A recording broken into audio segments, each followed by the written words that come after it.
রব্বুল আলামিন ফিলিস্তিনের মুসলমান আজকে বড় অসহায় হয়ে গেছে আল্লাহ। ওদের কান্নার আওয়াজ আসলে কলিজা ভারী লাগে বলি।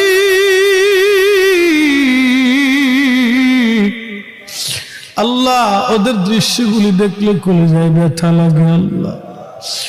কত মা সন্তান হারাইলো, কত বাবা সন্তান হারাইলো, কত ফ্যামিলি নিশ্চিন্ন হলো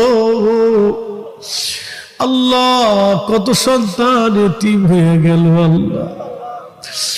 আল্লাহ তুমি বড় দয়াশীল, ফিলিস্তিনিদের শক্তি তুমি বাড়ায় দিয়ে বিজয় তুমি দয়া করে নিশ্চিত করিয়া দাও আল্লাহ। জালিম দখলদারি ইহুদিদের শক্তিকে ধ্বংস করো, ওদের অর্থনীতিকে ধ্বংস করে দাও আল্লাহ। ওদেরকে যারা সাহায্য করে তাদের শক্তিকেও ধ্বংস করে দাও আল্লাহ।